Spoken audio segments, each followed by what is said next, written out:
Hello, team. We are the Two Fat Brokers. I am Barney from Dubai. I'm Ben from Abu Dhabi. And today we are going to be talking about the great news of the UAE coming off the grey list. What does that mean, Benji? The grey list. Well, it is a list maintained by the FATF, I think, of countries which are in compliance with their anti-money laundering regulations. And what does that mean to the UAE? Well, for starters, I mean, why were we put on it? I think everyone was quite surprised when it transpired a year and a half, 2 years ago, we were put on the grey list initially. I believe because obviously anti-money laundering is, well, so what's anti-money laundering? So money laundering is taking the proceeds of crime and disguising them as legitimate sources of income. So I think, but also what they take into account is also things like sanctions as well. So with the sanctions on Russia that were put in place after the Ukrainian war, I think there was some underlying suspicion, I suppose, that Russia was evading sanctions in various ways, and so some countries were put on the grey list because they were not, they didn't have robust, or they weren't demonstrating enough. They had robust enough rules to manage that anti-money laundering legislation. Yeah, I mean, Russian money was coming in. It needed to be checked. There was there have been, certainly in the real estate market, there have been procedures put in place since 2019, I think it was. But I think, they weren't necessarily being marshaled as well as they could. And obviously, as soon as we were put on the grey list, then, obviously all hands to the deck to get us off the grey list. And, we, for one, were a real estate company that was audited. Thankfully, we were compliant on most things, but let's just, well, I don't really want to go into that. We have implemented it since day one. We were doing our global checks on the individuals that we were working with. We were doing our Know Your Clients. We were doing. Sounds like a defense. Is this court? I feel like I'm under suspicion. All of a sudden, I raised my hand and You're getting very guilty. I'm not guilty. Guilty vibes here. What's that? But even we, as a company who were taking it really seriously, were found, that we were missing some documentation. Which we put our hands up to and have retrospectively gone through it all. But that was an indication at how seriously the government, the UAE federal government, was taking their predicament. So you got a proper audit. What does an audit look like? A 3-day audit. It looks like me not being in the office. No, on the run. Clearly, so we it was a Wednesday afternoon, I think, and. We got a knock on the office door, and there were two gentlemen there who came in and just sat down and said, "We want to go through all your books. We want to go through all of your transactions, your transaction history going back, I think it was until 2019." And they were there from midday to midnight, 2 days in a row. Thankfully they stayed till midnight. Yeah. Wow. Which very annoying for our secretary, but she towed the line. You mean you didn't stay till midnight? I wasn't there. Give her the night off. I wasn't there at all. No. I was. You were in hiding on the run just in case. No, I had my own appointments to get to, but it was an in-depth deep dive into the runnings of our company and making sure that we were compliant, which thankfully we were. I've heard of a few companies getting audited in Dubai. I haven't heard. All of them have been that I know of. All? Well, they should. All real estate companies. Yeah. So we should know, just to mention from the legislation. So real estate companies fall under a specific part of the anti-money laundering legislation. They're like non-DNFB something or other. It's like non-financial companies, but they are often used with various other different types of companies as a way to launder money. Obviously, you take your proceeds of crime, you buy a house with it, and then when you sell that house, you've got origins of the money. So you've basically laundered the money through property. So that's why real estate, that's why real estate comes under a lot of scrutiny in anti-money laundering legislation. Anecdotally, other industries that the finance industry, obviously banks, the banks, auditors, lawyers, were the first people to be audited. Banks always, but there's other companies where, lawyers, auditors. So our auditor, gemstone traders are high up there. Yeah, our auditors want anti-money laundering documentation from us when they audit our accounts. Even though the amount that we pay them is nothing compared to your profits, real estate. Yeah, I wish. Nothing compared to real estate transactions, but real estate's traditionally been a very good way to launder money. So's charity, weirdly enough. Ooh. Charity is also apparently that's a bit dark. Yeah, great way to launder money because everyone also thinks that they're just there for doing good. So you've got to do your AML on your clients, your buyers. AML and KYC. Know your client or know your customer. What does that mean? Your perspective on how that client has behaved. Misbehaved? Is the money that he or she is spending, is it commensurate with their ability to buy? So, if you've got an individual whose salary is 50,000 dirhams a month, but he's buying a 40 million dirham property, is that ringing alarm bells? Have they, one of the good questions I always find is, have they at the last minute tried to change the name of the buyer? So, okay, I'm not going to buy, but my buddy over here is going to buy it.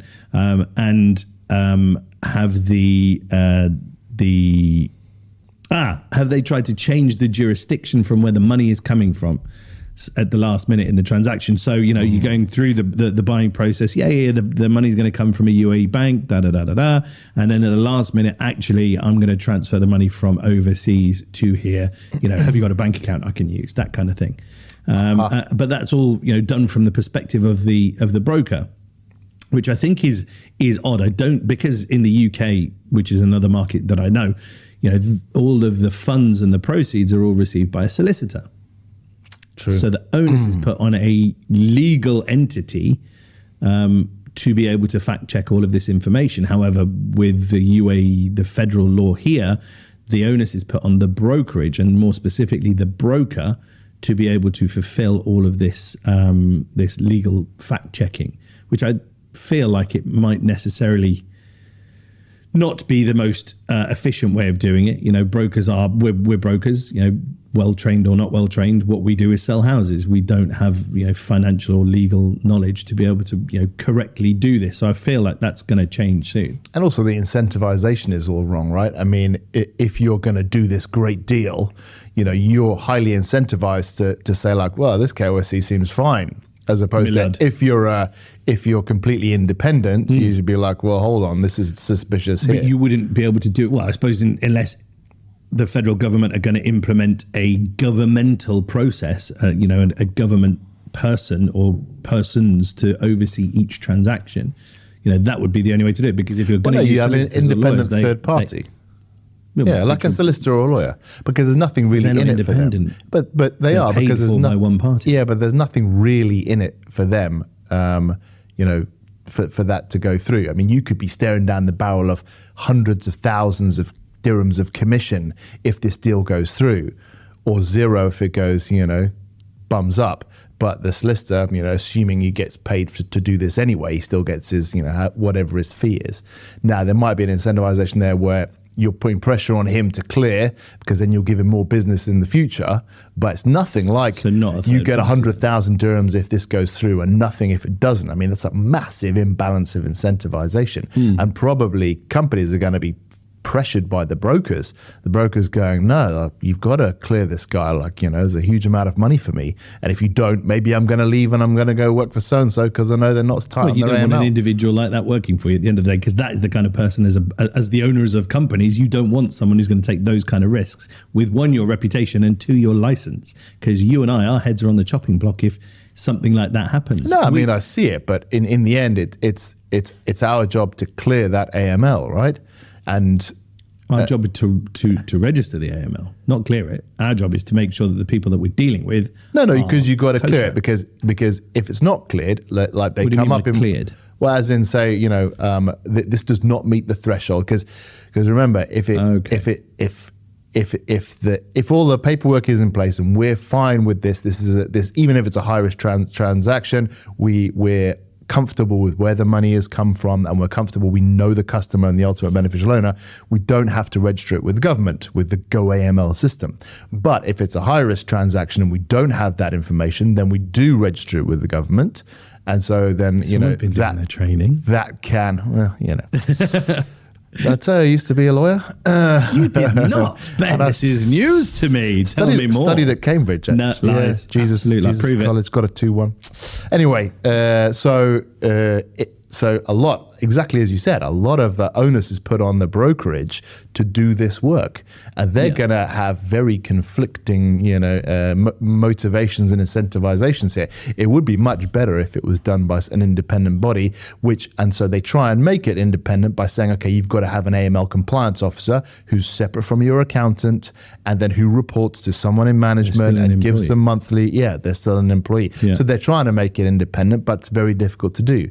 In the end, it'd probably be better to outsource, this kind of thing. I think that's probably where we're heading. This is a step in the right direction, but I think obviously, the government, the federal government will probably, okay, we need to implement something that's quite far-reaching quite quickly. What's the quickest way we can do it? Using the boots on the ground, and then behind the scenes we'll create something that is, that is more sort of akin to I don't want to say advanced, but more sort of established real estate markets. Yeah, and actually, I mean, if they're auditing everyone in Dubai, I presume they can't audit everyone, but a lot of people. I mean, I've heard you're not the only one that I've heard has been audited. That's actually a massive departure from the way enforcement is normally done in the UAE. It's not normally done like that aggressively. So they're obviously very serious about it. Like, you don't get audited, for other stuff, your compliance with, the various real estate laws, or very rarely do you get inspected to see, check your employees and get their labor cards out and check your office and this kind of stuff. But that's what you need to do to get off the grey list, right? You need to show that we're taking affirmative action and we're doing it quickly, and we're doing it, in great detail, and that's how you do it. You don't just, implement things slowly. We've got put on the grey list. We wanted to get off it as quickly as possible. What is the most effective and swift way of doing it? I mean, if they are auditing everyone, there must be a huge effort from the government's perspective. And it would be interesting. Maybe we'll do a podcast on this in terms about regulation for real estate companies, because they could definitely be audited more often. Who are you employing? Do they have real licenses? Do they have visas? All that kind of stuff. Well, the tradition in the UAE has been like a very hands-off kind of, these are the rules. And, unless we get a complaint normally, we're not going to, come and knock on your door and, show us your books. This is a massive departure from that, where people have said, these are the rules, and we're going to proactively check whether you're complying with them or not. So, hopefully, there'll be more regulation in the real estate market off the back of this. And this, won't be the only thing, but I don't know. Let's see. I think we are in virgin territory. It's a kind of a new dawn. As I said, from the get-go, we were compliant. But even being proactive and compliant when we were audited, there was still documentation that we were missing that we were unaware of. And obviously, now our attention has been drawn to those kind of things. But I know real estate companies that weren't very compliant at all and didn't really take it that seriously. And then all of a sudden, we've come to inspect you. Yeah, I think, to be honest, in Abu Dhabi, I would say, I don't know most of the real estate companies, but I'd be surprised if many of them are AML compliant, particularly on, what I was asking you. Can't we? No, I think it's fair enough. And particularly on what I was asking you. So we had training for it recently, and they were saying, okay, so you've got to do AML on your buyers, which makes complete sense because they're the ones, with the money. And they also said, you've got to do AML on your sellers. And that doesn't make sense because, the seller, anti-money laundering is, where's the proceeds of funds coming from? Like, they're selling their house. It doesn't really make sense to do AML on a seller. And also, when we're talking about leasing, people are spending a few thousand, tens of thousands or hundreds of thousands of dirhams on rent. Do you have to do AML for that? And what about the landlord? AML or KYC? Because you have to know whether you're representing somebody who is sanctioned on the hit list, as we like to call it. If they're sanctioned, you can't then deal with them. If they're a PEP, you do have to go through a politically exposed person. You do have to go through more stringent checks. So that's probably what they want you to do, not so. And a byproduct of that is to do your KYC, your AML. Sorry, you're doing your KYC is part of AML. We're using a lot of acronyms here, but basically, the whole thing is anti-money laundering, right? Making sure that you're not, laundering money for other people. Yeah. inadvertently. And part of that is you got to know who those people are, so that you need to, get their passport and proof of address and all that kind of stuff. And if it's high risk, proof of funds and other stuff like that. And then you need to then put that all in and then go through their little matrix and see, okay, this is a high risk transaction. If it's high risk, we need more information. If we can't get that information, then we need to register it on the Go AML list and register it with the government. But it can be an absolutely enormous burden. Like if you're doing, these big companies doing 1,000 leases a month, which is not inconceivable. I mean, that's just a huge amount of information that you need from your clients. And a lot of people are not leaning on not particularly well-trained individuals to do it. So there will be things that slip through the net. And if I'm not deliberately, but it just happens. Yeah, and if I'm a landlord renting out my studio in Motor City or whatever for 30,000, and you're going to ask me for like my proof of address and passport, I'll be like, why? What are you doing? Like, doesn't make any sense. I mean, I guess people will get used to it more and more. Yeah, we had some pushback at the beginning, but actually, when you begin to explain it to them, and we were sending articles that were in the press, reinforcing what we were asking for, and it was only at that point where where individuals were like, okay, well, I'll send it to you. And in the sphere that I work in, where there's a lot of very high net worth individuals, they are super protective about their personal information and their financial information, and they were not happy to share it. They were not, to the point where there was a couple of occasions where we just said, look, I'm sorry, we can't represent you unless you give us that information. And in one case, we didn't represent them. They said, fine, well, I'll find another real estate agent. But it's just not worth our risk to represent somebody who isn't prepared to play ball. And in the past, there's one specific transaction where we walked away. We actually walked away from what was an agreed sale and purchase, because when we did our deep dive into the seller, he was not an individual that we were happy to do business with, and much to the chagrin of the agent. There was money on the table. It's not morals. I'm just afraid. I'm too pretty for prison, Ben. This is the problem. I'm just too handsome for prison. No, this individual, and much to the dismay of the broker in our company who was representing him, we just said, look, we're not going to be part of this transaction. Yeah. But in the training that we went to, they said that you can't actually do that because it tips off the person who is potentially doing the money laundering. So they were suggesting that you register them on the Go AML, but you don't say to them that you can't do that transaction. And we were saying, well, okay, do you go through with the sale anyway? And they were saying, well, like, no, but don't mention it that you're not going through it because they haven't passed their anti-money laundering. We didn't mention the anti-money laundering. We just knew a bit about them. When they give the name, alarm bells ring, and you're like, okay, we've heard that name before. Best we stay away from it. I see. Well, and he was the seller. He wasn't the buyer. So as you say, his funds were already laundered. We always say laundered, just spent. Yeah. That's interesting. Anyway, it's something new that people in real estate need to get used to now, and it's obviously whatever the government's been doing, whatever we've been doing has been working, because now we're off the grey list. Well done, the UAE. Congratulations. Yeah, well done all the brokers out there who sweated blood and tears over their terrified anti-money laundering documentation. And another thing, incidentally, you have to keep checking those individuals over every, I think it's 3 to 6 months. And if they show up, only if you continue to work with them. You don't have to keep checking them if you don't do another deal with them. Oh, okay. Only if they're a regular client. Like, for example, if you're working regularly with a company. Only 3 to 5 years or something like that. Yeah. Asking for that money laundering documentation again. But in our business, that doesn't really happen. But obviously, if it's a repeat buyer or an investor, yeah. In my business, we do a lot of repeat business with a lot of clients, so we'll keep checking. Okay, you do that. Right, guys, we have been the Two Fat Brokers. I have been Barney from Dubai. I've been Ben from Abu Dhabi. Thanks for joining us. Thank you.